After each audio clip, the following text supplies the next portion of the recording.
परमात्मा के साथ मौन ही संवाद है, मनुष्य के साथ भाषा संवाद है।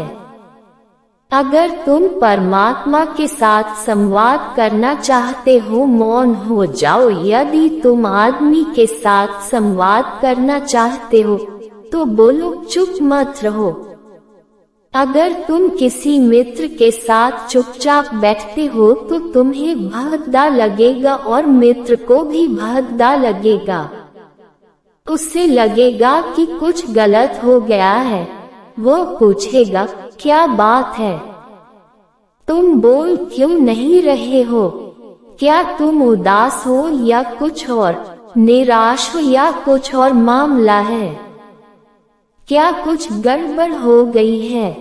अगर पति चुप बैठता है तो पत्नी एकाएक मुश्किल खड़ी करना शुरू कर देती है, तुम चुप क्यों हो? तुम मुझसे बात क्यों नहीं कर रहे हो? अगर अचानक पत्नी चुप हो जाती है तो मुसीबत हो जाती है। किसी से बात करने की यह जरूरत क्यों है? क्योंकि अगर तुम बात नहीं करते तो उसका अर्थ है कि तुम अकेले हो, तुम यह स्वीकार नहीं करते कि कोई वहाँ है। जब तुम बोलते नहीं तो दूसरा तुम्हारे लिए मौजूद ही नहीं है, तुम अकेले हो और दूसरे को पता चल जाता है कि तुम उसकी उपेक्षा कर रहे हो। इसलिए लोग बोलते ही रहते हैं।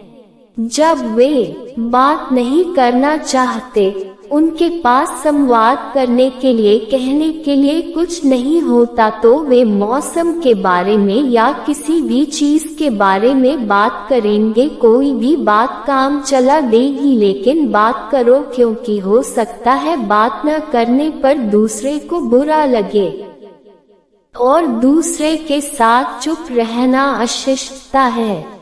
लेकिन परमात्मा के साथ उल्टा है। प्रकृति के साथ अगर तुम बात करते हो तो तुम चुप जाओगे। प्रकृति से बात करने का अर्थ है तुम उस वास्तविकता के प्रति उदासीन हो जो तुम्हारे सामने है। वहाँ पर केवल मौन ही चाहिए। जब तुम पैदा होते हो तो संसार में तुम मौन लेकर आते हो। भाषा दी जाती है, वो एक उपहार है, समाज का प्रशिक्षण है। वह उपयोगी है, एक उपाय है, एक कौशल है, लेकिन मौन को तुम संसार में लेकर आते हो। फिर से उस मौन को उपलब्ध करो, बस इतनी सी बात है, फिर बच्चे हो जाओ। सारी बात यही है। तुम यही निष्कर्ष निकाल सकते हो। सभी बुज़ुर्ग इसी निष्कर्ष पर पहुंचते हैं कि तुम्हें फिर से प्रकृति से नाता जोड़ना होगा। उसका अर्थ अनिवार्य रूप से समाज के विरुद्ध जाना नहीं है। उसका अर्थ केवल समाज के पार हो जाना है, विरुद्ध नहीं। जब तुम पैदा हुए थे, तुम्हारे जन्म का पहला क्षण तुम्हारे जीवन का अंतिम क्षण होना चाहिए। तुम्हारी मृत्यु फिर तुम्हारे जन्म के समान होनी चाहिए। तुम्हें फिर से बच्चा हो जाना चाहिए, दोबारा जन्म लेकर। जीसस कहते हैं, जब तक तुम दोबारा जन्म नहीं लेते, तुम परमेश्वर के राज्य में प्रवेश नहीं कर सकते हो। छोटे बच्चों की भांति जाओ। उनका क्या अभिप्राय है?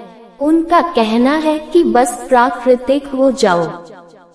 वह सभी कुछ जो समाज तुम्हें देता है वह अच्छा है, लेकिन उसी में सीमित होकर न रह जाना, नहीं तो वह बंधन हो जाएगा। फिर से असीम हो जाओ।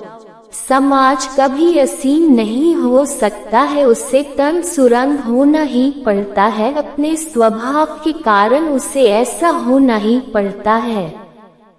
इस सूत्र में प्रवेश करने से पहले दूसरी बात जो याद रखनी है, अगर तुम मौन हो तो तुम नहीं हो, क्योंकि केवल एक बेचैनी ही महसूस होती है। क्या तुमने कभी मौन को महसूस किया है? कौन महसूस करेगा? क्योंकि अगर तुम महसूस करते हो तो थोड़ी सी अशांति है।